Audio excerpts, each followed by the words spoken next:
on the vehicle again. He was the one with me on bushwalk the other day, and then he's the same one with Jamie when the elephants were close. So I think it's all you, Sebastian. I think you're the good luck when it comes to elephants. Now we are going to let another vehicle just come past so that they can see the Ellies and let them get into position. I think we are going to try and get ourselves into a good position too, because what I think they're going to do is they're more than likely going to drink from this little section and then they're going to come down to the dam. So I want to try and position myself a little bit lower than them, and then maybe we can get them sort of at eye level as they come down the hill, which should be quite nice. So I'm just going to try and see if I can't just get in here somewhere. But yes, we've been very spoilt with Ellies lately. They've really given us the best time, and we've had such an amazing weekend with them. And Steph had a great sighting of that male. How he managed to get out of that unscathed, I'm not quite sure, but it was really quite something to watch Steph with that big male for the TV show yesterday afternoon. And then we've had these herds that have been around, which has been really special. Now the light is a little bit difficult where we are because of the sort of angle of the dam and how everything works, but I think this should be quite good. What do you think, Seb? Seb is giving me the thumbs up, which is always good. You've got to make the cameraman happy. They ultimately make things happen for us. It's quite nice now, actually. As they're going down the hill, they're creating quite a bit of dust, and that dust is being illuminated by the sun's rays there, you can see. Isn't that pretty? So those of you who like to take screenshots, isn't that a beautiful sight? And there's the little babies just come down the hill. So I had no problem negotiating the hill, unlike our little baby that Jamie had the other day that was struggling to get up the hill. I'm quite surprised they haven't actually drunk. They've kind of just gone straight past the water, and they don't seem as though they're going to come and drink here either. Although maybe they've eyed out some nice lush grass that is growing there. You can see there's bits of green vegetation that are growing through the mud, and that would have been because as this dam is now starting to dry out and there's sort of nutrient-rich soil that's still very moist, and there's going to be plants growing up from there that could be very nutritious for elephants. So I would imagine that's why they're coming to this area. Now our Ellies look like they're slowly going to meander off into the distance and into the lodge, and so while they do that and we probably carry on, I believe James Henry has found some green bushes of his own.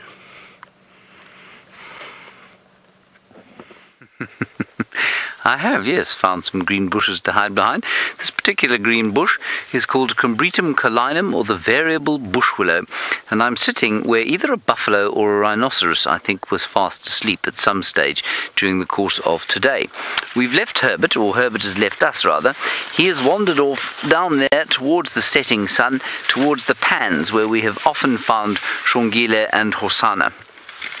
Now this little refuge under which I'm sitting is going to be the kind of place that many animals will come and seek out during the course of the dry season, because under these, or in the shade, the water is maintained in the soil slightly longer, and these panicum grasses will remain relatively green compared with many others, and so it won't look like this in 3 or 4 months' time at all. And naturally there are spiders in here, and I'm always reminded whenever I find things like spiders in the grass here of how afraid I was of spiders and invertebrates when I first started doing this job, because I came from the city and I was a totally clueless individual. I had absolutely no idea what was going on out here in the wild, and yet now I handle them with relative fearlessness. And that all, of course, just comes with knowledge, because it is only the absence of knowledge that causes fear. Well, and the imminent thought of death as well. That also causes quite a lot of fear. There is a beautiful spider's web intricately woven into Panicum maximum. Now I hear the footfall of a human being coming down the road. Herbert, what have you found? Nothing. You can see Herbert is looking depressed now. Are you feeling depressed, Herbert? I'm sorry about that. But you're still trying. Good, thank you very much for still trying. We are, of course, trying to find the tracks of Hosanna further, but we haven't had any luck. We've had a lovely walk down through the bushes, but I'm afraid actual tracks of the animal we seek have eluded us. Now, I was wondering if I might prevail upon you to give me a little bit of help, because this monkey pod here, Senna patriciana, is currently being chopped out all over the reserve by a group of people called Working for Water. And Working for Water is a government sort of, government-private partnership. And what they do is they come into areas like this and they chop out alien vegetation. Now, I was, and I'm slightly embarrassed to say this, fairly convinced that Senna patriciana was not an alien senna, but maybe it is. So if one of you would like to put me right on the subject, that would be wonderful. And certainly I think we do get various indigenous senna species, but clearly this one isn't one of them. And this is the most easily most easily identified by the yellow flowers when they're flowering. Careful there, Craig. Yeah, you're starting to sound like a charging bull elephant. And they've got that kind of rotten bean smell, which isn't very nice at all. Ugh. Alrighty, so we've had one leopard. We're going to continue looking for this one, and right now you're going to see something that I think is my favorite antelope in the whole world.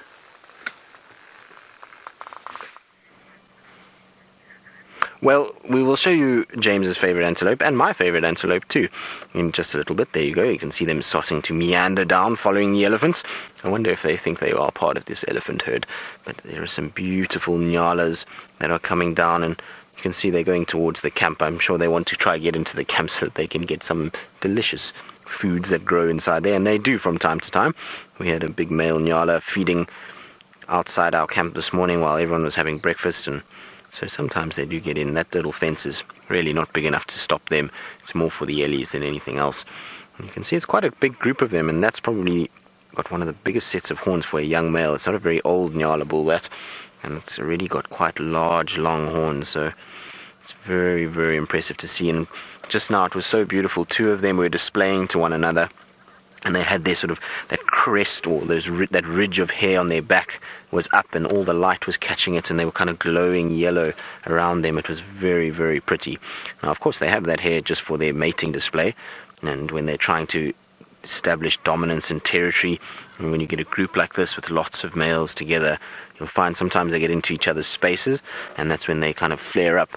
And it's all just to try and intimidate one another with size. It's much like how you'll see male elephants posturing, where they lift their head and they sort of expand their ears and try and make themselves a lot bigger. It's the exact same thing with those Nyala bull. But they always look so exotic to me with their sort of little brown feet and that long sort of chocolate shaggy coat, little white dots everywhere. Such pretty animals. You can see there's a couple of young ones in there. So at the moment there's no females around, and that's why they're probably quite relaxed with one another and not really causing too many problems. Now I see there's more elephants that are starting to arrive. There's a tiny little baby there on. Hello, little one. What you doing by yourself?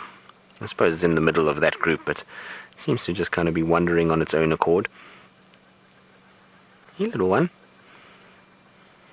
Yeah, it's being wise now and going back up towards mom.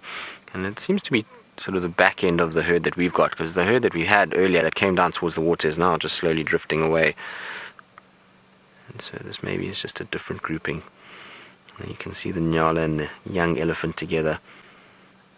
It's also quite a nice shot, bar the aircon box in the background. Now I'm going to try and just reposition us, because where we are now is very far away. So I'm going to try and just get a little bit closer to those elephants and use them as an excuse so we can show you the Nyala a little bit closer.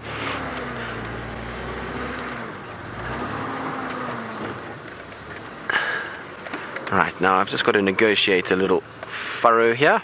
Oh, that wasn't too bad. I thought that was going to be worse. Now, when I drive here, it reminds me of our frogging day when Taylor, myself, and James were climbing around.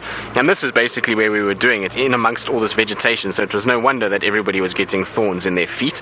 There are paper thorns everywhere here. And it was at that stage, it was just after the rain, so it was all flooded.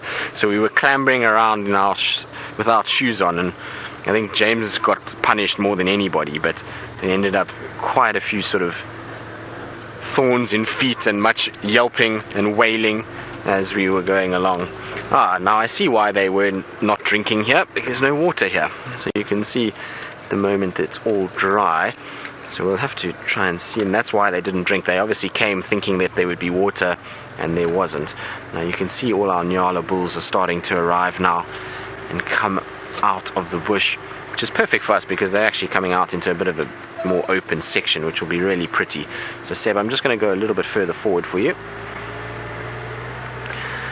And the girls in FC will be happy. There's about to be elephants coming towards them too. The elephants are crossing up towards where the DRC is. So girls, if you're in FC and you want to see some Ellies, maybe just step out the door and you'll see them in real life and not on a screen. Rebecca wants to know if she can leave the FC, but she's working. Well, Rebecca, you can do what you like. I'll just carry on talking and just keep going, and maybe you can then look and then come back in. We won't even know. As long as you don't say anything, we would have be none the wiser. So you're welcome to do whatever you like. But this is a really nice large group of Nyala males. Often you don't see this many together, so we're really fortunate to have quite a few. Now you can see these two are just having a little sparring game, which is quite common with young antelope males. They'll do this just to develop their neck muscles and get themselves nice and strong for when they do actually have to breed. Now we're going to stay with our Nyalas a little bit longer and see if these two carry on getting up to no good.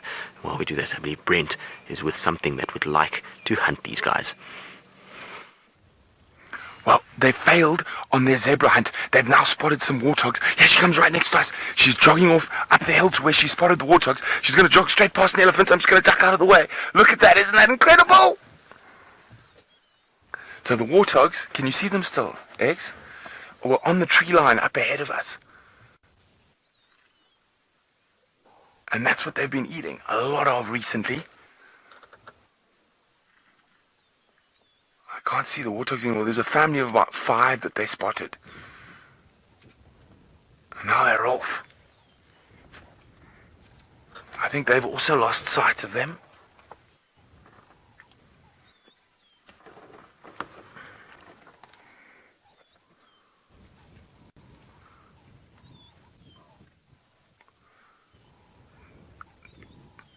Now, the warthogs at this time of the day are heading back to their burrows to try avoid lions in the dark, but these lionesses have spotted them before they manage to get there.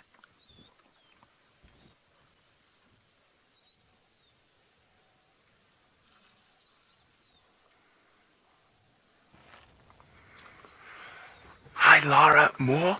Lara Moore would like to know, will the elephants affect the lions hunting? You can see these are 2 big Ellie bulls. They really couldn't care less that the lions are around, and they're no threat to them. So they basically have just ignored these lions as they've walked right around them. Even when they had a go at the zebra, it was very close to the Ellies, and the elephants did not even bat an eyelid. They carried on munching on their lovely green grass.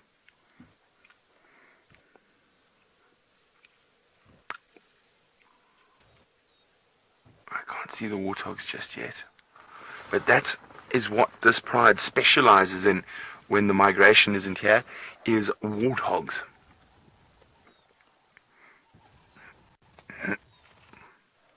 Oh, and they've spotted something else now. As I said, there's just so much stuff around, and I probably don't know where to look to get a meal.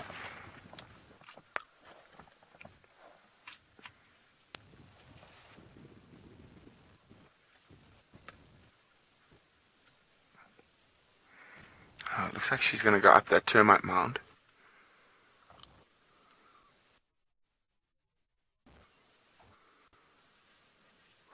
Now, Samantha's wondering, are lion prides in the Mara bigger than the Kruger? Difficult to say. As I said, I haven't been here long enough. But I would say probably on average similar to smaller sized. You don't really seem to get those mega prides.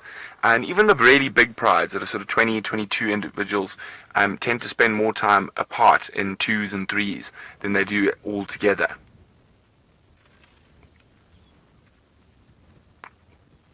It's probably just because there is so much food around.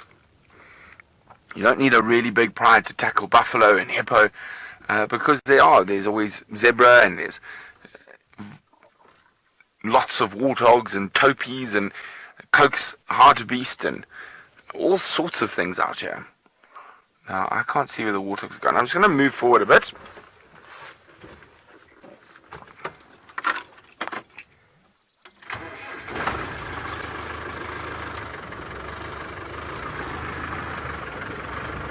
Now we're going to go really slowly through here, as the elephants have really made quite a mess here. Lots of footprints when it was waterlogged.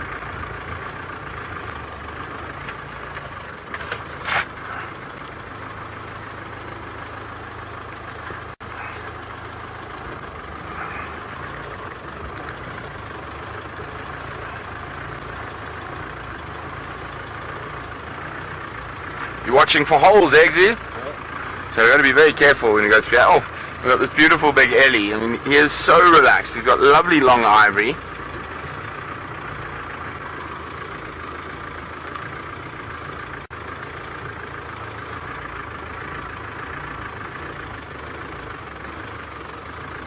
Oh, sorry. Oh, Daniel, I didn't quite grab that. Get that question. Let me just switch off the car. It's quite noisy because I've got to sit quite low down. Let's see. Look at that.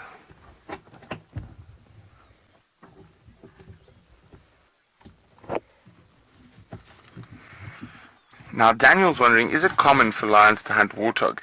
Yes, it is, Daniel. They're one of the lion's favorite foods. Doesn't matter where you are in Africa.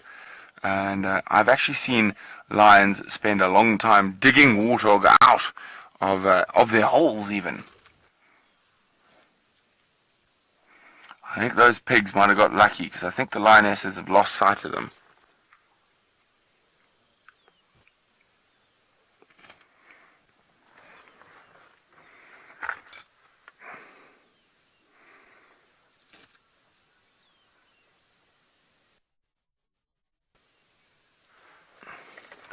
Okay, well, we're going to wait here.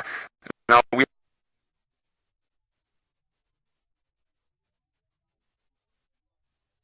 Sorry about that sudden departure from the Great Plains of the Masai Mara, but obviously there are difficulties associated with bringing you a high-definition wildlife show live from the wilderness. Yeah, that's the bump that I have to give you. Now, what we're looking at here is something quite special, because to me this is the greatest crime perpetuated by any creature out here in the wilderness. It is the cruelest, nastiest, most horrible way for any animal to die. I have now managed to change my radio channel by mistake. Hang on 1 second. I'm back on the right one. And what we have here is a garden orb-web spider, and it is not dead. I know it looks dead. It's been dropped here by its eventual killer, but it is paralyzed. And the spider hunting wasp that grabbed it, I'm just going to touch its bottom. Yeah, it's not moving at all. The spider hunting wasp that has paralyzed it has gone wandering off into the bush here, and I think it's digging a hole. We'll have a look there now. We will move away from the spider so that it can come back and take it. But what they do is that they paralyze the spider so the spider is alive, and then they lay their eggs inside the abdomen, and eventually, of course, the little larvae will hatch inside the living spider, very fresh food, of course, and then eat out the inside of the spider while it is still alive.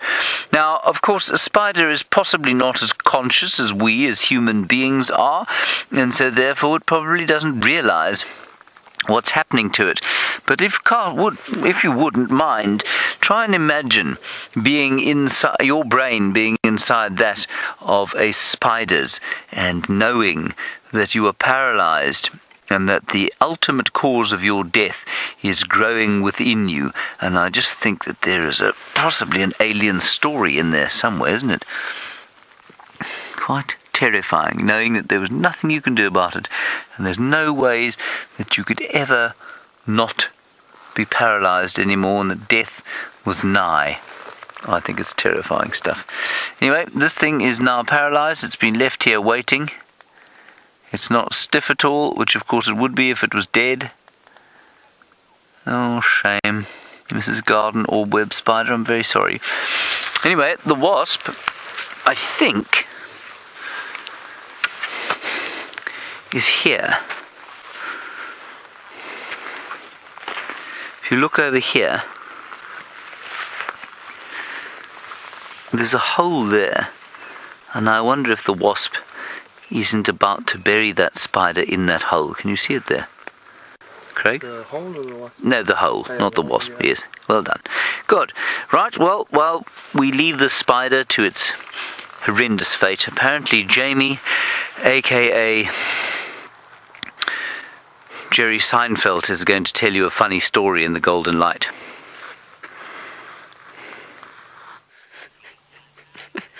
Oh, dearie me. I'm not sure if I can live up to the Jerry Seinfeld reputation. So, first of all, I've got an apology to make and throw myself down upon your mercy. I can try and excuse myself, but I'm not going to. As that leopard walked away, beneath the tail were two very glaring clues as to my mistake. Two very glaring differences that you don't see in a female leopard. You don't see in many female animals at all. That was Vitomi in the grass. I didn't get a good look at him. It was a male. I don't know how many of you spotted my mistake. I'm very sorry. It was Vitomi. It was not a female. I couldn't really see, to be honest. It was a young leopard. However, the funny part of the story is, and you should have a good chuckle, I did, was the poor guide that made the call, because they called it in as Tundi's daughter, Kachava. The guide that made the call, there was a lot of mocking going on the Game Drive radio, a lot of mocking. And his response was, guys, it's cold. You know what happens when it's cold. So poor Vitomi, in the cold weather, got mistaken for a female. Most unfortunate, he is a young leopard as well. That also doesn't help, because all of the bits are not where they're going to be in a few years' time. So I don't need to explain any further or in any greater detail. I don't think any of you want to hear any greater detail, but you get the idea. So at least I'm not being mocked as badly as the poor guide. While I slink off in my shame, the light is beautiful. Let's go and look at some pretty antelope in it. Well, unfortunately, the sun in the last few minutes has just all of a sudden raced downwards and has ruined our beautiful backlit wildebeest that we had. They were all coming across the plains, and it was really, really very, very pretty. But unfortunately, you can see it's just up behind the trees now, so all of our wildebeest that had these golden manes running down their backs are now a little bit more dull, unfortunately. And you can see everybody's trying to get this little bit of water that there is. It's quite interesting how they don't drink from the main part of Gari Dam, which is really nice. There's lots of water available there, but they're all congregating around where this pumped water comes out at the pan. So you can see there they're all congregating. So they're looking for water, and the little babies are getting excited. Isn't this amazing? Now, we don't see the migration, but this is about as big a wildebeest herd that you will get in the Sabi Sands. This is quite a large one, so quite a few of them, and they're all rushing down to the water to try and get a little drink. And you can see the little babies are playing a little bit. They're enjoying the fact that they're now going to go down to water. Unfortunately, I think they might be a little bit disappointed as there's not very much there. Look, guys. Isn't this amazing? Like I say, for us, this is a really, really big group of wildebeest. We don't typically see massive herds in the Sabi Sands. It's normally sort of groups of 10, 15. But you can see here we've got quite a number of them that are busy drinking and coming along, and it's probably because of the lack of habitat. So we've only got a few places where wildebeest can really survive or sustain themselves, and that's normally in these open sections. So quarantine clearings is the best place for that, and that's why you're getting a grouping together of so many. And if you're the male that has this group, you're going to be very chuffed with life, because you've got quite a number of females. And I've seen in the Sabi Sands over my time a lot of males that just wander around aimlessly all on their own, and over time they eventually accumulate maybe one or two females. So this guy's done really, really well with himself, and he's going to be very protective of this group. He's going to try and chase all the others away and make sure that it's just him that stays dominant of them. But I see they're now starting to wander down to the dam, so I'm just going to quickly go that direction and see if we can't get them. Right, now we're going to try and see if we can't get our wildebeest all in a row, or ducks in a row, I suppose is probably the better term, but we'll use wildebeest. And while we do that, I believe James is on foot with a rather large spotted creature of his own. Yes, it's a giant leopard. No, it's not. It's a giraffe. But it's very cleverly hidden itself behind this tree. It's no more than Oh, I don't know, it's about 25 meters away. It's really close by. But it's hidden itself very cleverly behind the tree. Here we go. Now it's looking around the bush. Here we go. Let's stop walking. Can you see it there, Craig? It's that tall thing. It's about 4 meters tall. 900 kilograms or so. Got it there? Yeah. Sort of. Okay. That's a giraffe cow, and she is seriously close by. And I think the reason she's close by is that a game drive vehicle has come down the road that she's standing on, and it's sort of inadvertently got between her and her friend. And so she doesn't really want to go anywhere, nor does her friend want to go anywhere. I'm just going to nip across the line there, and let's see if we can't get a better view from here. Oh, Craig, you see, I told you not to wear your bat suit today.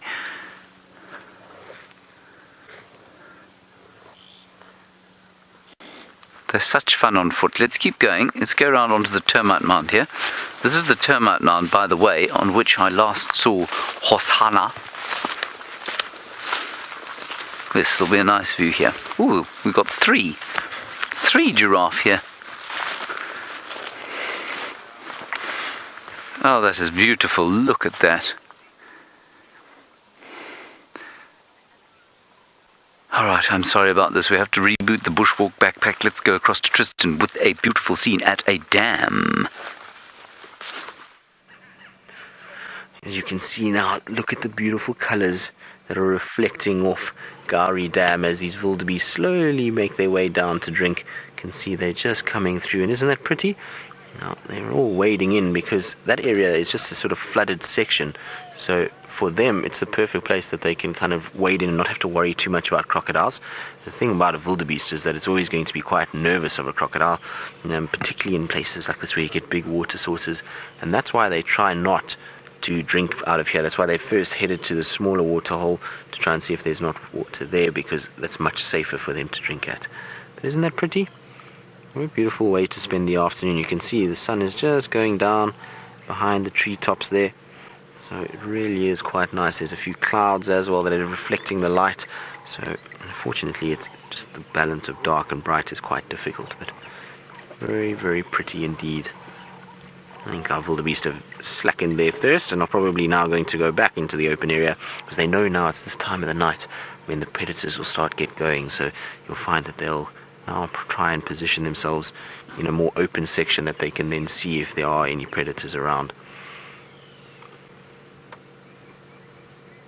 It almost looks like we're on the banks of the Mara River. For sure. It's quite interesting. And we're going to see some amazing wildebeest sightings over the next few months.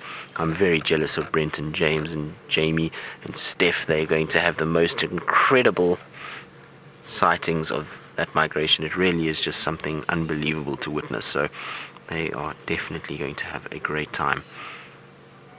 And look at some of them rolling in the mud.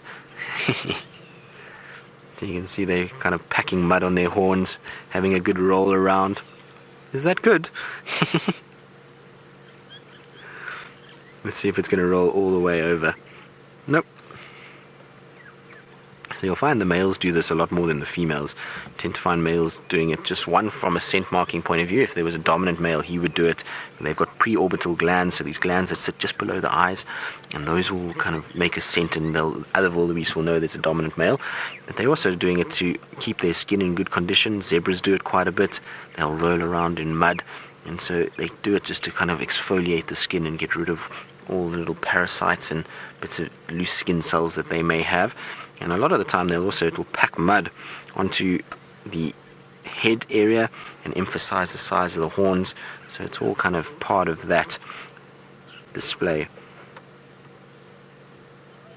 Well, that's very cool. It's nice to see so many of them doing it. It's not often that you actually see as many of us. There's normally just one or two that do it, but I think with the opportunity of so much mud, that's why they're all taking advantage. And you can see it's mostly young males that are doing it. And that's quite a nice picture, because you can see a young male on the right-hand side, and then a female on the left who's got that sort of cream-coloured top to the horns, whereas the male's got the darker colour, although she's being very feisty, being very naughty. Look at them playing. So it's both young animals, and that's why they are playing a little bit like it.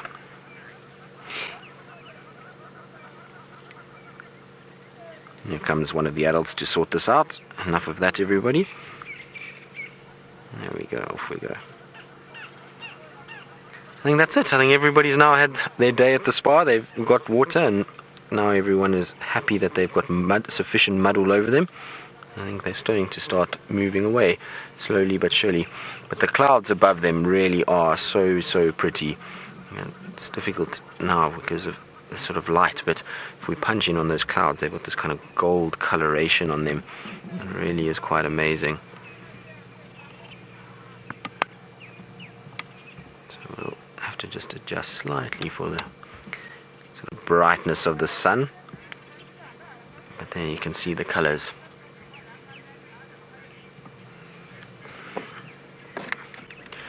So, Gremlins General, you're asking about the South African gnu, and just didn't catch the last part of the question, Rebecca, so if you can repeat that.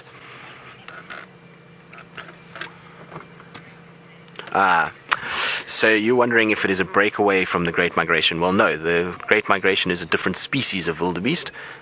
So this is the blue wildebeest that we get here in South Africa, and the one that you'll be seeing in the Mara, I think a white-tailed wildebeest, if I remember correctly, that are that side, and so it's a different species altogether. It's a very long way away from where we are. It's about 2,500 miles from here to Kenya, and so those wildebeest are not spread that far, unfortunately.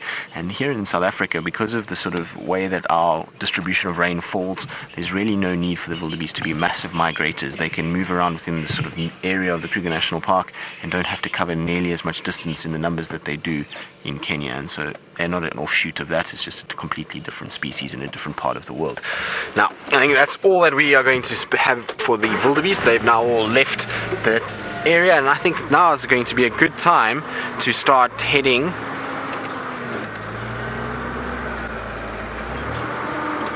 so while we go and try and see if we can't find any sign of Hosanna, I believe Jamie is sitting admiring the long wavy grass and beautiful light on Cheetah Plains.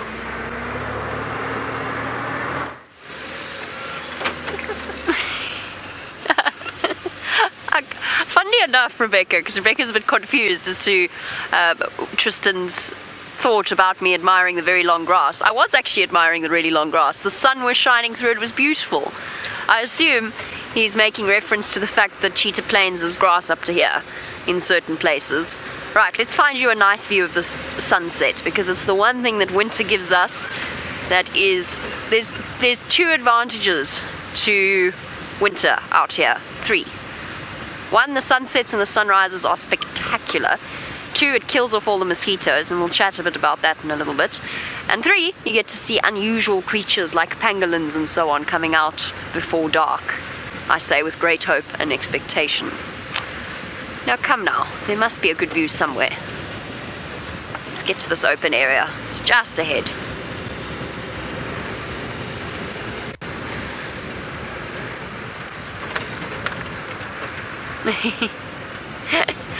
Well, Tommy's gone into the lodge itself now. Unfortunately to the north of our traverse area. Okay, Ferg, this hasn't gone according to plan. I keep thinking just around the next corner we'll get a good view. And it hasn't quite worked out that way. Okay, just around this corner we're gonna have no view at all. Oh well, I tried. It's a pretty sky nevertheless, is it not? It's a really lovely sky. Let's sit for a second. Take some time to stop and stare. Take in the ambience. The sound of the vehicles off-roading after a leopard we can't get to. Now, George, while we watch the beautiful wintry sunset with the sort of high up cloudy cirrus clouds, that sentence went wrong. George, you want to know whether or not there are winter and summer animals here. Birds, yes. A lot of bird species migrate to South Africa or to the Lowveld during the summer months, which is our rainy season. During the dry months, not so much. But we don't have a mass migration in the way that they do in Kenya. All of our mammal species stay exactly the same. They might shift around a little bit. I know Tristan was talking about that with the elephants. in terms of resources, where they go, where the best grasses are, where there's nice food and plenty of water. They'll move around a little bit, but we don't get a difference in winter and summer animals. But when I mention the nocturnal animals, basically what I mean by that is things do come out slightly earlier, thanks to the cold temperatures. Oh, it sounds as though James is really on a roll with his bushwalk this afternoon, and he's found you something that's either in caterpillar form or in moth form. Either way is very pretty.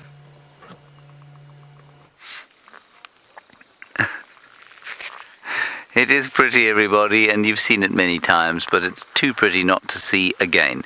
And it's called a dice moth caterpillar. And it has got these wonderful sort of filaments that they call them. And the filaments, they reckon, are there to disguise it. Now, as we saw with that spider, it had been murdered, well, nigh on murdered by the wasp. There are many, many wasps out here that eat caterpillars. And the thought is that these filaments either discourage or indicate to the wasp in some way that it's already been killed and there are already things growing out of it, or that it's diseased in some way, but we think that the filaments perhaps protect it from being eaten by a wasp. Now, the reason I was having a laugh when you came across here was because I had just fallen on my bottom, and Craig was laughing and ruining the fact that we weren't live at the time. See, it wants to come say hello to you, Craig. I don't know why, given that you were laughing at me. Alright, what we're going to do is just walk along the road here, because there's a hippo in the dam at Twin Dams. Unfortunately, Hosanna is not here. Good luck, dice moth. May you become moth, not remain a caterpillar, until some bird chews on you. Careful, Craig, that is Ziziphus smocronata. If you get stuck on that, you'll never be released.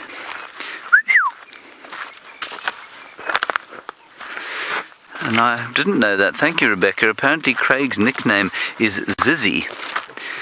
Craig, when did that happen? I was on a shoot in Namibia last year. You were on a shoot in Namibia a year or two ago, and you got caught on a Ziziphus. Yeah, for like 5 minutes. For 5 minutes? Good grief, man. You must have lost years of your life. Okay. And the hippo is just over here. I was just whistling there, by the way, because Herbert was standing on the dam wall with a companion. There it is.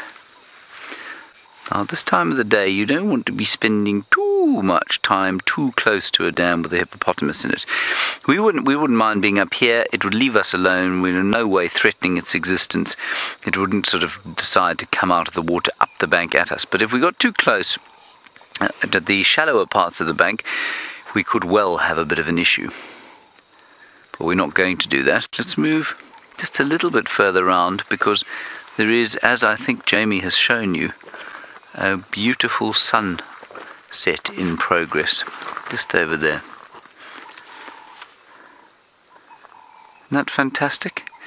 And if Craig manages to hold the camera very still, which I'm sure he is doing, you may be able to see the clouds moving quite fast from the south towards the north. And perhaps more rain is in the offing, which of course I'm a little bit tired of right now. I know I shouldn't say that, but really it's a little bit cold for rain these days.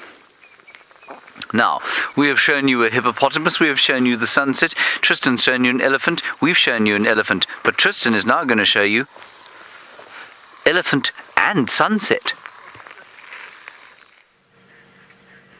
Well, we had an elephant in the sunset. There are still some there, but isn't that beautiful with those clouds?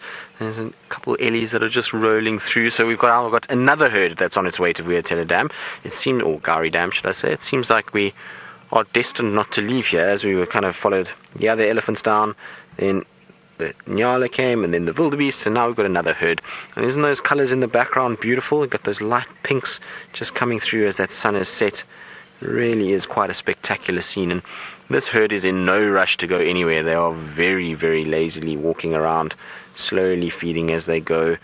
There's a couple of them are starting to come in front of the vehicle as well now, which is quite nice. Now, with James on this, it is far too cold for rain. I really don't feel like we need some rain somewhere in this area. And isn't that nice? For the screenshot people, there is the shot that you are looking for. A sunset, elephant framed by the fallen over dead tree. Doesn't get much better than that. That is really very, very pretty indeed. It would be nice if the elephant was closer, but other than that, it is very, very, very pretty scene indeed. I'm quite happy to spend all my afternoon with the elephants. It's been an absolute pleasure to have them now. See, we've got a little cheeky elephant coming on our left-hand side as well. You can see they spread out in front of us. Hello, little one. What's you doing? And you can see those clouds that James is referring to about the rain and cold weather. Now, hopefully those decide to go away from us and not towards us, because it definitely looks quite ominous, doesn't it? It's a very sort of dark blue color, and they're coming in from the south. Now, normally when we get rain, that's where it comes from, that sort of southeastern area where Jamie is on Cheetah Plains. That's often where our rain comes from. So hopefully it's going to stay away and we're not going to end up with too many issues. And you can see that's really such a beautiful picture with the elephants moving through as well. Really, really nice.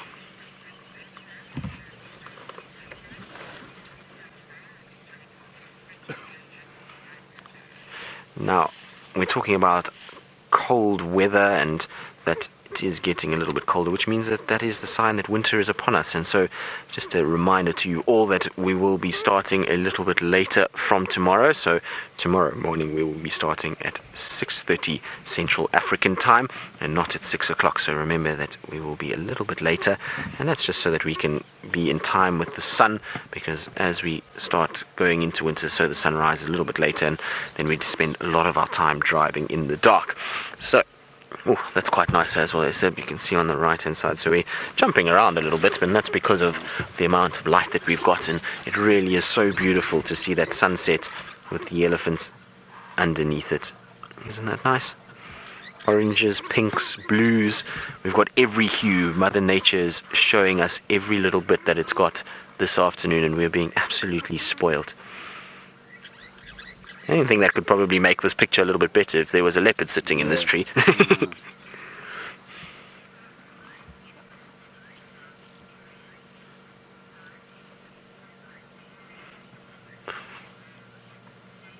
World of Stacy, you're wondering, is there more Djuma more water at Djuma, more Djuma at water, that's not correct. More water on Djuma than the surrounding areas, and that's why we get so many elephants? Well, no. So the thing is, Stacey, is that within the Kruger National Park system, there's quite spread rainfall, and so some years we get more rainfall than in other areas, and then other years it's different. So, last year we had very little rainfall in this area, and so we still saw the elephants passing through, but they didn't spend nearly as much time. Now, because we've had a bit of better rainfall, and further north of us, up towards sort of the central parts and northern parts of Kruger, they haven't had the same amount of rain as we've had. They've had far less, and that means that they don't have as much water, and that will then draw these elephants back down into this area. But the Kruger National Park really has a very strong population of elephants. There's about 18,000 of them spread across the 8 million acre reserve, and so they're populating this area a lot, and there's a lot of babies that are coming in, and so they're spreading out, and that's why we see so many elephants around here. Also, we're in an area of the Kruger that's very favorable for elephant. We've got a mixed wooded savanna, which means we've got lots of trees, lots of grass. It's absolutely perfect habitat for elephants, and so for them this is like heaven. They've come to a place where there's water and there is food. And the other side of it is that in Djuma, because there's no riverbed that flows, or no permanent river, there is a lot of areas that are pumped water, like we saw just now when the elephants went to go and drink at that pumped water, and they know that water is much cleaner than in other areas, and that's why they also like to drink from those pump pans. And so that's what happens. We also have the natural spring at Treehouse Dam, so that's quite clean water, and they spend a lot of time at those cleaner water areas to make use of that. And so that's why we're probably seeing quite a few Ellies, but they bypass, they come in and out, and they go through the reserve, and we see quite a few of them.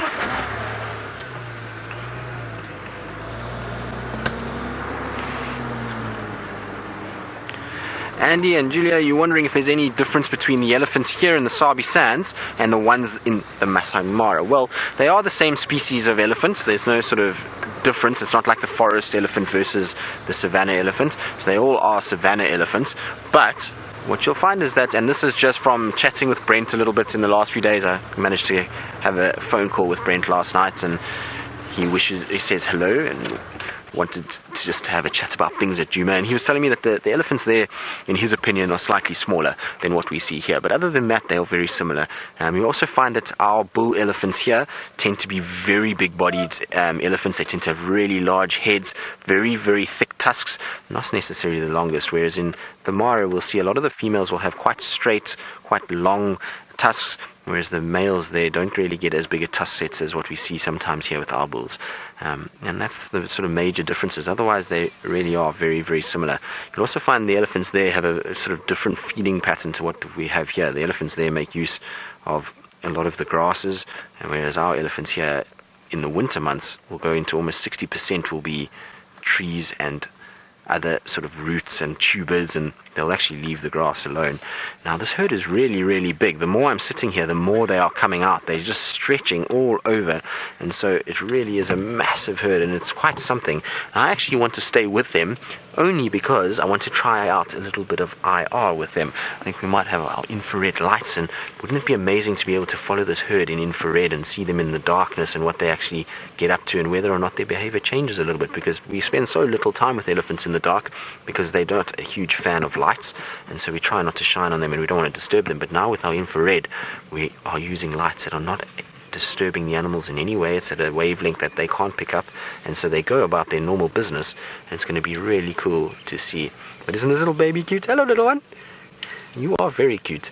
It's probably about sort of 2.5-year-old baby, that, or maybe closer to 3. You can see the tusks haven't quite come out yet. Normally when they reach about sort of 4 years old, those tusks start to show for the first time. You can sometimes see it a little bit earlier, but it's a good indication when you don't see those tusks just yet and it's above the height of its mother's stomach, then it's normally a little bit more. Oh, that was such a cute moment, but I've missed it because we're behind a bush. But the little baby went and greeted one of the other adults.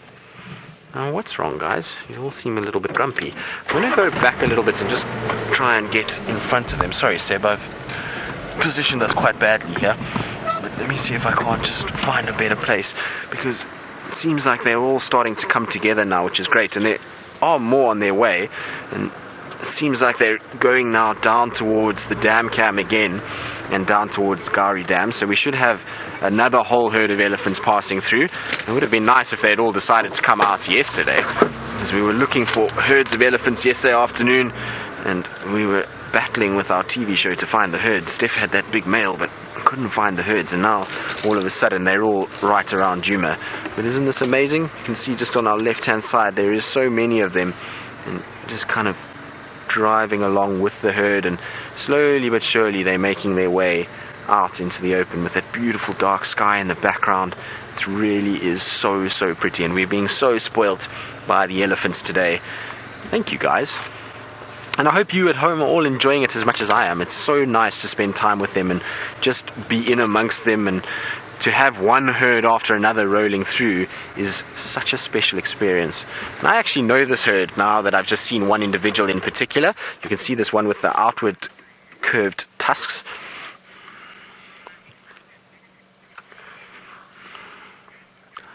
So, Lady Starfire, you're wondering if there's any difference between the behavior of the Mara elephants as opposed to the Kruger elephants. Well, I think that's probably a good question for Brent. Brent being up there might know, oh, we're up to shenanigans now, 2 boys playing around. I'm not 100% sure, so I wouldn't probably be in the best position. Brent will probably have a lot more experience with that after spending now the last month up there. He'll be able to tell us a little bit more, and I think we are going to learn a lot more about this. You know, all of us, while maybe some of us have been there, a lot of the, we don't know the place very well. None of us have really worked for long periods of time in the Mara, and so it will be a sort of learning process with all of you. And it's going to be interesting to see if there are major differences. And I'm sure Brent has already sort of noticed subtle differences, and it'll definitely be good to chat to him and see what he thinks as to what the difference in behaviors are.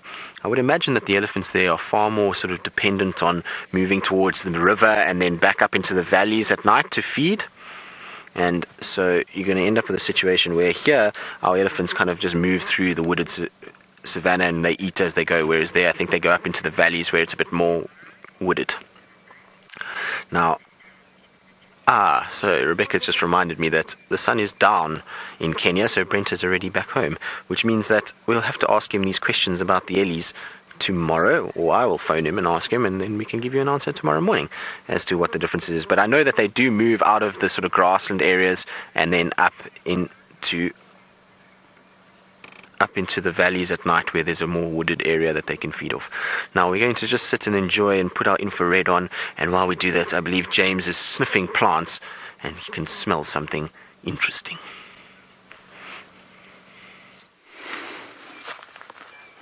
I can smell the buttered popcorn smell. I heard some impala shouting, but they're fighting with each other. The buttered popcorn smell of a leopard marking, or a genet perhaps marking, is very close by here. And this is a guarri bush. And on a guarri bush we know the leopards like to mark because of course nothing eats them, and so the scent lasts. Clearly the leopard is not the only thing that likes to mark here. That hippopotamus we've just seen likes to come along here in the morning or in the evening, and he walks past this bush, and here he sprays his dung by going to the loo and flapping his tail side to side. It sounds something like this. And that is a very important sound if you hear it in the bush when you're walking along, because it means, take care, there is a hippopotamus afoot. Then I picked myself a little flower. It is a plumbago. It smells like nothing, but it's very pretty and it's sticky. So I'll just stick it to myself there. And the other thing I was smelling are the flowers of this guarri bush. And it's an Natal guarri, and they smell weakly of carrion.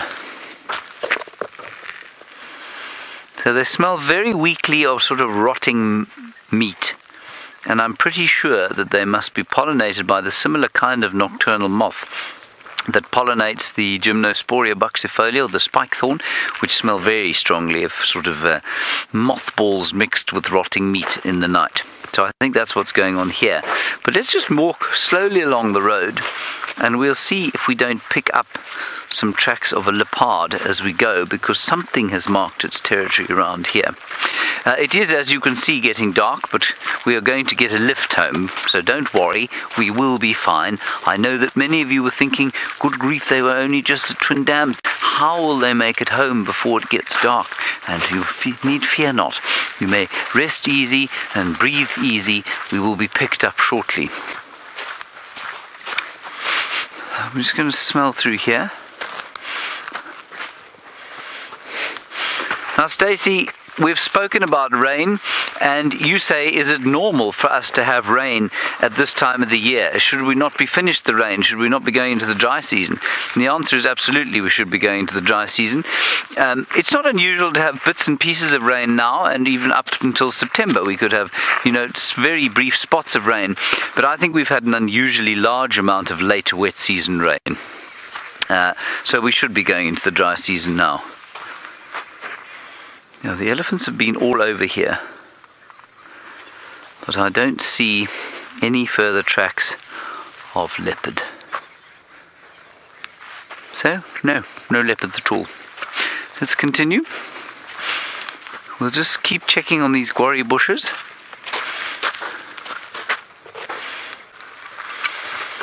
No buttered popcorn there. And it really does smell like buttered popcorn if you... There it is again.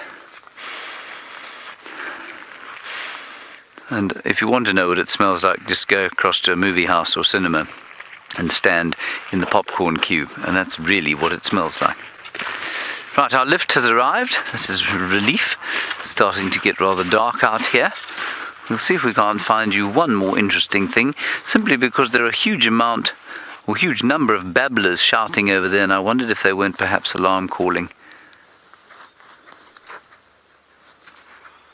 But they don't seem to be. No. Apparently you're going to stay with me for another minute, so let's see if we can't find this bird that's gone hopping in here into the darkness.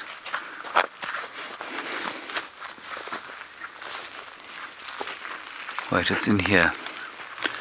Come and have a look here, Craig.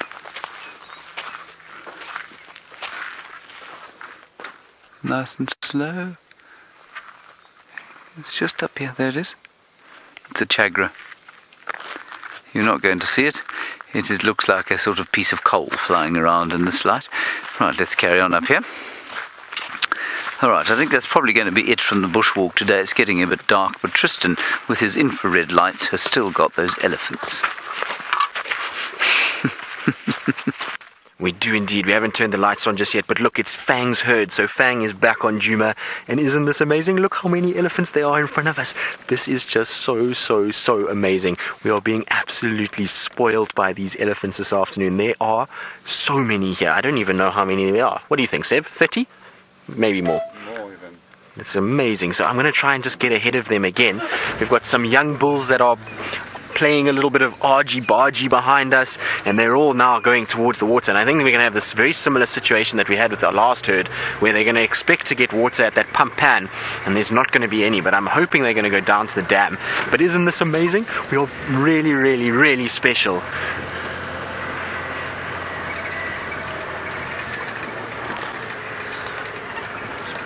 So Augustia, you're wondering what the difference is between Asian and African elephants. Well, there's quite a few differences. So as the herd starts coming through, and there you can see Fang, which is the female with this very iconic tusk that grows back towards her. There she's going. Now, the differences mostly is with size. The African elephants are much bigger than the Indian elephants, and then the shape of the ear. The shape of the ear on an African elephant almost looks like the map of Africa, whereas the Indian one has that sort of map of India on their ear, or the Asian elephant, should I say. Also, the tip of the trunk, an African elephant will have 2 lobes, whereas an Asian elephant only has 1 lobe on the tip of its trunk. So slightly different in that regard. And then the Asian elephant will also have these 2 big bulbous growths on their forehead that the African elephants don't have. Now, this is just so incredible. They are just piling down to the water, and I think we're about to get spoilt with an incredible show down here at the dam. This is amazing. Seb, isn't this incredible? So Seb is excited, I'm excited, and we really haven't had to go far today just to have the most incredible experience. And I'm going to just pull up alongside them, so hopefully they're all going to line up next to us, and we're going to get to watch them just drinking in the darkness. Isn't this amazing? So incredible to spend time with herds like this.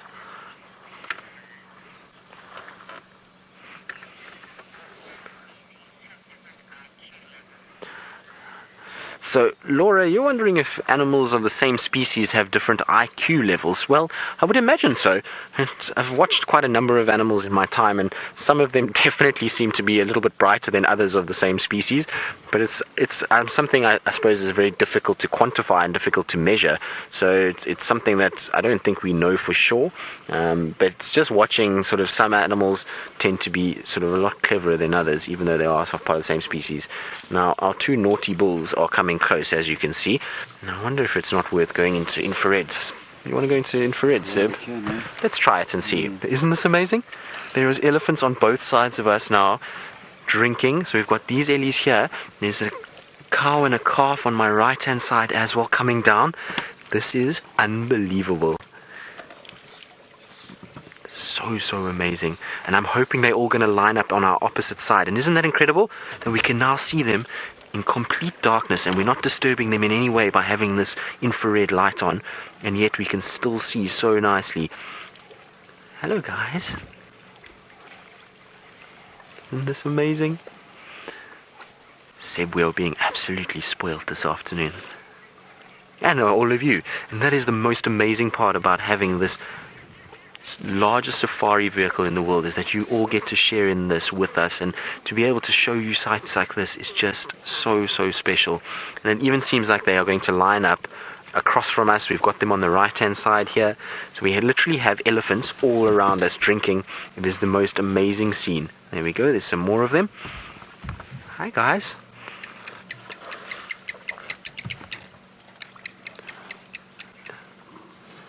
Now I'm going to just stay quiet for a little bit so you guys can hear them as they slurp up water and drink. It's one of my favorite sounds.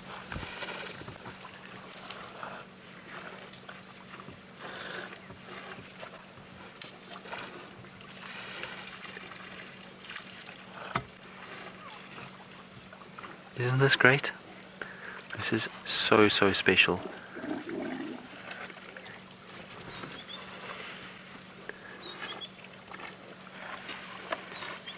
Now, as they're drinking like this, they are sucking up on these adult animals, can be sucking up close to 8 liters of water at a time, and they'll then be pushing it in. And an elephant in a day, and today's not particularly been a very hot day, but in really sort of hot days, they can sometimes drink as much as 150 to 200 liters, which is really quite amazing for the big bulls. Smaller elephants like these will probably only be getting close to 100 liters a day, but that is really, really massive.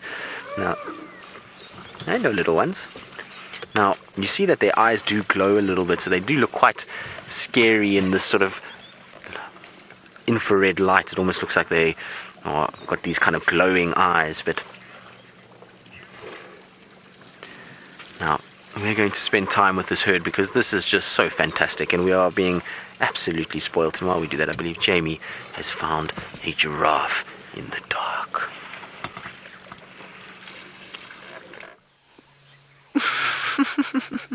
I had found a giraffe in the dark, but now it's gone. Hold on 1 second. I'm not moving just yet because I can hear impala alarm calling. Just give me once. I just want to hear if they're rutting or... No, I think it's rutting. I don't think it's alarm calling. Okay, let's see if we can catch up with our giraffe. It could well be Hosanna around this area if the impala were alarm calling. I've never done infrared. Well, I mean, I'm not the one filming, but I've never sat with giraffe in infrared, so this could actually be really lovely. It sounds like Tristan has had the most spectacular elephant sighting. It's amazing how they all just emerge all of a sudden. Hey, giraffe, please don't go away. I want to film you in the dark, or alternatively get your silhouettes against the sky. That will also be very pretty. Hello, big girl. Oh, are we going to make it with our momentum? Yes, we are. Perfect.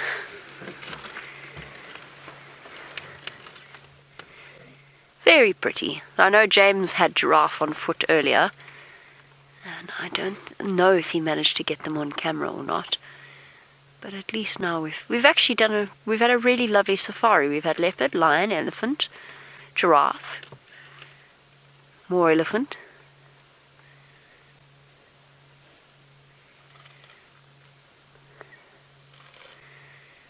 A paralyzed spider, says Rebecca. Yes, indeed. A paralyzed spider as well. Shame, poor spider. I always feel sorry for them. Actually hear her stripping the leaves off the tree.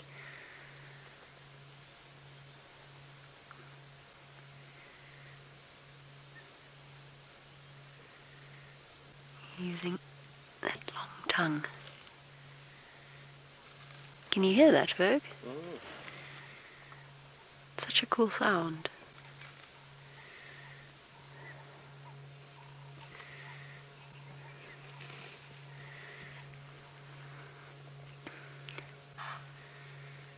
Apparently, unfortunately, you can't hear the rasping of the giraffe as she munches away. And obviously, it is starting to get dark, which has prompted Adele's question. Adele would like to know if giraffe lie down to sleep at night. They do lie down. They don't sleep for all that long. Most of our bigger animals tend to have very, very short sleep cycles. But what they'll do is they'll get down in much the same way a camel does. One at the back and then the front. But they don't go all the way down, so they'll never rest their heads. They'll lie their bodies down, but they won't put their heads down, and that's because their natural resting position of their heads is up. They've got a long tendon that runs down the back of their necks, and that actually keeps their head in an upright position. Now, they'd have to contract their muscles in order to bring their heads down. Here she goes, wandering off into the distance.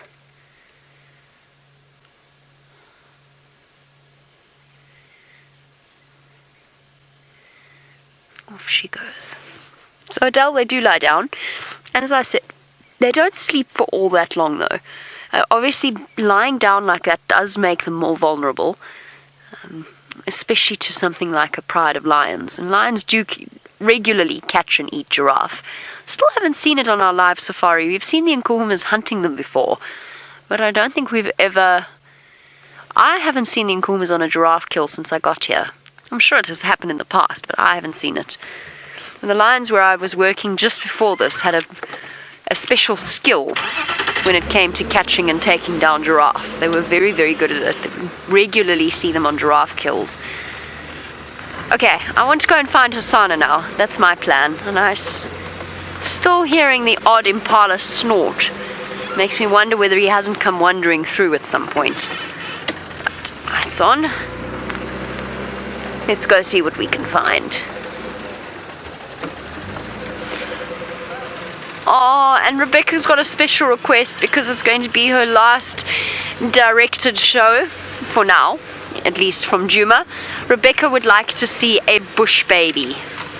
Rebecca, I will do my best to find you a bush baby, I promise.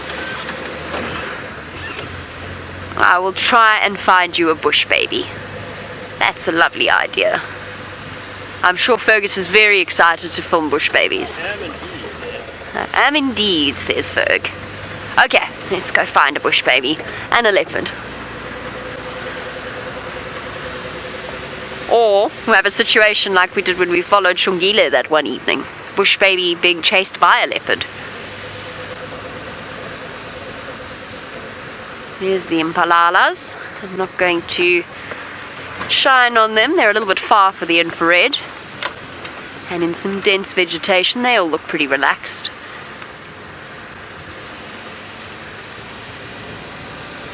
Oh, I'm sorry, I didn't mean to cause mass panic. Rebecca's not leaving. She's not disappearing anywhere. She's just going to be heading up to Kenya very shortly. Rebecca, when do you leave?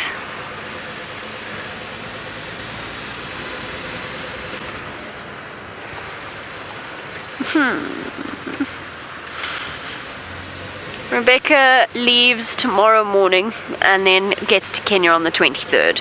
So she's not going anywhere, everybody. Trust me, there would be tears if she was. Rebecca's basically the mother of our camp, Mama Bex. On Mother's Day, we all wished her happy Mother's Day because she basically looks after us with great love and great maturity.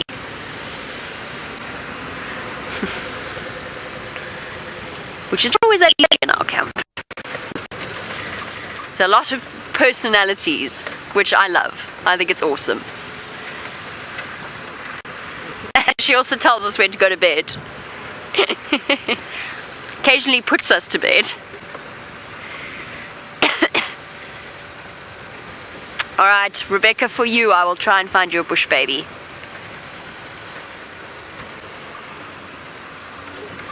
Adele, you would like to know if there are bush babies in Mara. There are. And apparently, Brent tells me, he was very excited. We were chatting one evening and he says he saw a melanistic, thick-tailed bush baby. So the greater Galago, the big bush babies, he saw a melanistic one, a black one, which I didn't even know was possible.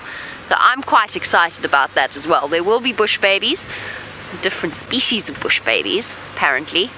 I'm very excited. There are so many new things that I'm going to see that you don't think about something like a bush baby, but bush babies, chameleons, there's so many different things. And I know that we're going to be doing... Ooh, Rusty, why do you feel like you're leaning so far right? I feel like I'm about to fall out of the car. We're going to be doing quite a lot of nighttime filming, so we will see things like that. Ooh, it's exciting. It's exciting, it's exciting. Rebecca, can't you take me with you earlier? No, I'm joking. I'm not in a rush to leave Djuma. I haven't seen Nkanyeni yet. I can't leave before I've seen Nkanyeni. This is now getting ridiculous. I've got 2 weeks. I have to see her. Oh, Rebecca, Rebecca tells me even she's seen Nkanyeni in real life. Everybody else has except for me. And Ferg, actually. And Ferg. But Ferg, you've got time. You've got time. I'm running out of time. So I was so desperate for Tommy to be a girl.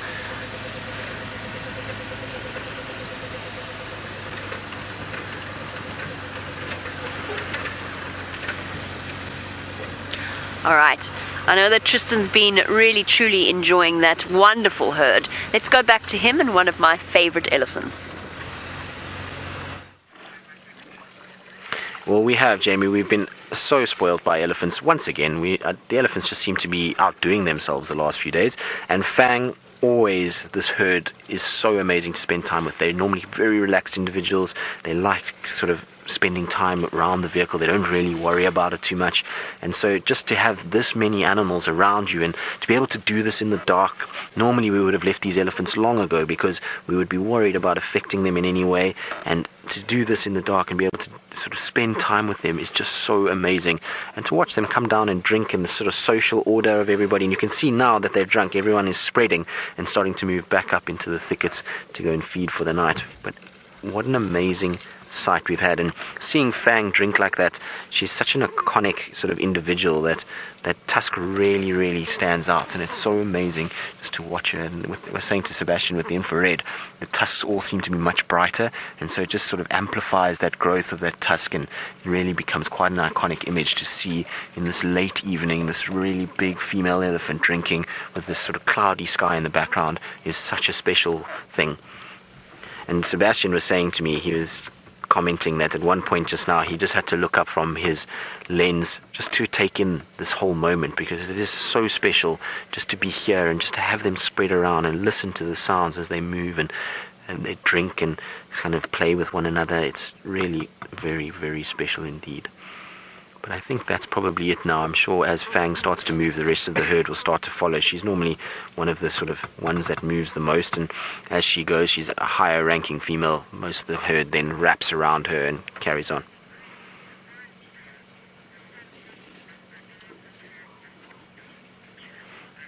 So, Brittany, you say, what an incredible safari we've had. The sunset and the elephants have left you speechless. Well, Brittany, I think you and many others, including myself and Sebastian, at one point, both of us were quiet and we were literally just watching the sunset and the elephants, and it really is just the most amazing thing. So I think we've been very spoiled. Jamie's had Vitumi as well. James had elephants on foot.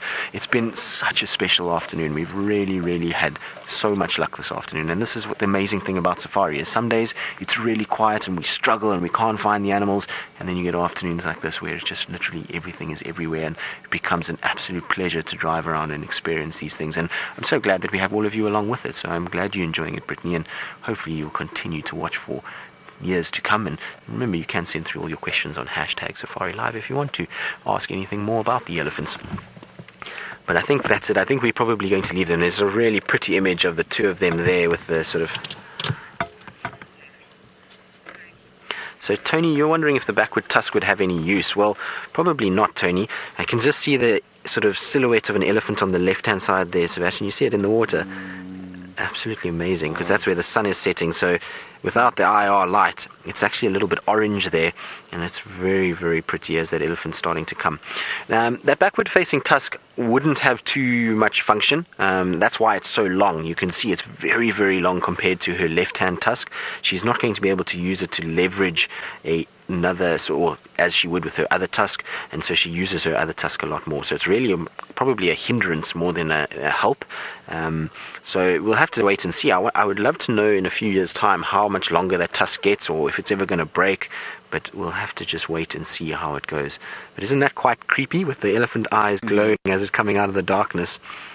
And this one is an individual that we also recognize. It's got those outward... So, Adele, you're wondering if the elephants will settle in one area for a night. Well, it depends on the time of the month. So if it's full moon, then we'll find that the elephants don't. They'd end up moving quite a bit, and they really try and sort of cover distance. It's so bright that they can. In sort of overcast, cloudy conditions like this, then you'll find that they won't move too much. I wouldn't be surprised if tomorrow morning we see these elephants somewhere close to Buffelshoek Dam or that area. But I don't think they'll move too much if it gets very cloudy. And if it really starts to rain, then you find the elephants do hunker down. They go into a thicker area where there's lots of sort of big trees that they can get under, and then they get out of that pelting rain. You'll find them there. So it just depends on the available light and then also the conditions as well. Right, now I think we've been absolutely spoiled, and I think these elephants are now slowly starting to move away, so we're probably going to leave them there and let them carry on with their evening and not disturb them any further. And while we do that, Jamie's still out looking for her leopard and bush babies.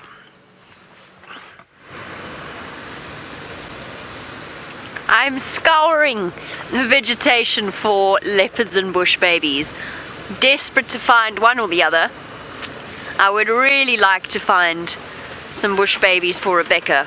I know of one place where they regularly pop out as it starts to get dark, but I'm a bit too far away to get there before the end of the sunset safari. But I do know of one other spot, which is in this drainage line here. Come on, Nachappies. It's one of my favorite Afrikaans names for a bush baby. A Nachappie, a little night monkey. It's such a perfect description. Any Nachappies here? No, Bex. Bex, you'll have to go and stay in my house in Hoedspruit. They pop out every night. So what I'm looking for when I shine the spotlight for our new viewers, and particularly for something as small as a bush baby, what I'm looking for is the reflection back at me from the layer at the back of the eye known as the tapetum lucidum, which is how these animals are able to see so well in the dark. And in bush babies, it shines bright red. The only thing you can maybe make a mistake with is a nightjar. They also have quite a red eye reflection. And I typically don't... I tend to avoid the whole eye color thing. A lot of guides, when they're first trained, are taught that the eye's color's different for predators and prey. That in the case of predators, their eye shine is yellowish or reddish, and in the case of the prey, it's greenish. It just depends upon the angle that the light hits the eye and the way that it reflects. There's far better ways of determining whether you're looking at a herd of impala or a sleeping waterbuck, or you're looking at a leopard that's looking back at you. And that's to actually look at how vivid the eye shine is. It's very, very bright in nocturnal creatures, in civets, genets, leopards, anything like that. Okay, there's one more place I've got to go check. Remember when I mentioned Shungile hunting the bush babies? Let's go see if they're somewhere around there. It's the only other place I can think of where we've regularly seen bush babies that I can get to. I checked Treehouse Dam, by the way, all around for Hosanna. No sign of him. Our little leopard cubs have become very mysterious.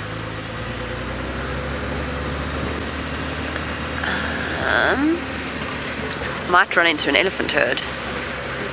Better remember to watch out for them as well.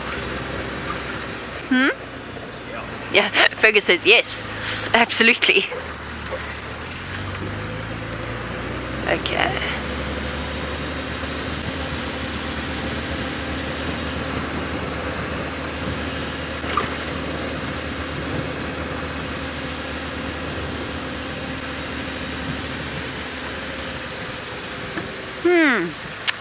Apparently Tristan's left his elephants.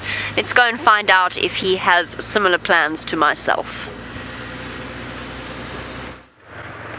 Well, yes and no, Jamie. I would like to see a leopard, but I feel like we're coming to kind of running out of time a little bit, but you never know, maybe we'll get lucky.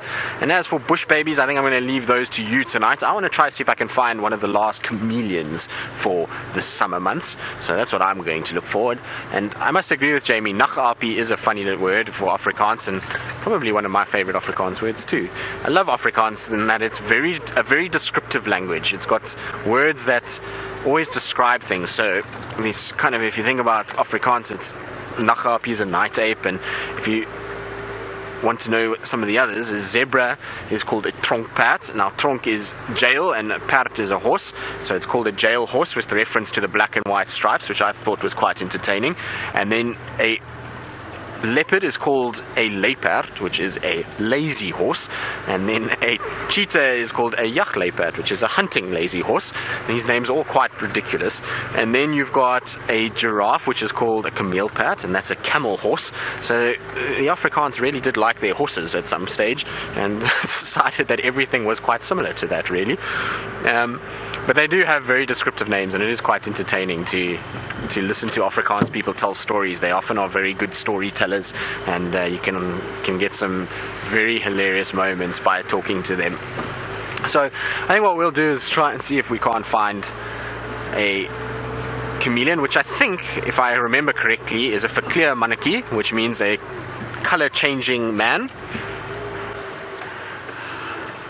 So, Con, you want to know what other animals we're likely to see at night? And there's one right there running down the road. There's a scrub hare. So it's not a rabbit, it is called a hare. And these guys come out at night to be able to feed on all the little forbs and grasses that grow on the edges of the roads in particular. And they do that because they would be hunted by so many birds of prey and snakes and varying other things during the day that it's actually safer for them at night, which is quite strange. The only thing they have to deal with is owls and the odd leopard that comes past, but other than that, it's a lot safer for them. So you get them, and then you'll get a lot of smaller, more nocturnal creatures that we don't see very often, and they tend to be very shy and reclusive because they spend their time out at night. So we're talking about things like aardvarks, pangolins, civets, jennets, servals, caracals, wildcats. These are all animals that will come out in the dark of night, and they do that because it is quieter, and they obviously, the cats can hunt better at night, so that's why they're coming out, and they will then sort of don't get the same amount of exposure as their daylight animals do, because we're very seldom out in the middle of the night, and so they are a lot more shy and reclusive, and so when they hear the vehicle coming, they scuttle into the bushes, and that's why we don't see them nearly as much. There are a lot of all of those animals moving around in these areas, a lot more than we think, but because of the fact that it's sort of a shyer animal, we don't see them nearly as much.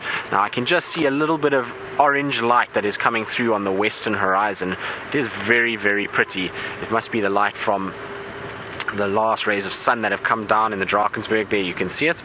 There's a little bit of orange. Sorry Seb, let me stop for you so that you can show everybody what we're talking about. So very pretty. You can see there's a big marula tree in the way, and those last sort of orange rays that are coming through. It would be really nice if we had a leopard in a tree with that as a background. That would be quite something. So Seb, get on it. You're going to have to spot us a leopard on the way home, if you can. Would be nice, wouldn't it? I think it would be good. I would love to see a leopard on the way home. That would be a very, very, very satisfactory way to finish the day. Now, as much as I love elephants, so Jamie has beaten me to the punch. She's managed to find a chameleon before I did, which is sad, but I'm happy because Jamie found it. So let's go across to Jamie so she can show you. I found a verkleur mannetjie, a little colour man, which I think is also one of the best Afrikaans names ever. A verkleur mannetjie. Have I got that right? Is that what it is? Or am I talking nonsense? No, it is what it is. We've got a little chameleon. And I have to say I've been surprised by how many have been out in these cold temperatures. It does, the way it's clutching that branch, it does look so shivery and cold. It's a very chilly evening. My favourite thing about chameleons is their hands, or their feet, I suppose would be a better name for them. Look how cool they are. The way that they grip the branches. Look at that. There's just something fascinating about it. It does look like it's got goosebumps. Definitely doesn't have goosebumps, but it looks like it has goosebumps. And those eyes, looking across in opposite directions. This is the only species of chameleon that we get out here. It's a flap-necked chameleon. So called because it has, you guessed it, a flap on the back of its neck. And it's out searching for insects to grab. Much easier to spot them at night. Now, Captain Awesome, you want to know why will the chameleons disappear? They don't disappear, but they go into estivation, like most of our reptiles out here. In other words, they're going to go and find themselves a nice, safe spot and their metabolism slows down, and they basically go into an almost sleep-like state. Kind of like hibernation, just on the basis of our sort of dry season. So that's where they go. They don't disappear completely. They live for many years, or at least 5 years. All right, okay. We are at the end of the sunset safari, and I've got some housekeeping I need to do. So, quickly, tomorrow morning the sunrise safari will start half an hour later than it usually does. It will start at 6:30 our time, so just half an hour time difference. And don't forget about that, and you'll get very confused if you start watching and we're not on. Thank you to Ferg for his wonderful camera work. Thank you to Rebecca, ably assisted by Chantel. And most importantly, a big thank you to all of you for joining us. I hope you had fun. Who knows what tomorrow morning's sunrise safari is going to bring? I don't know. We never know. But I can tell you that it will be incredibly exciting. Bye-bye, everybody.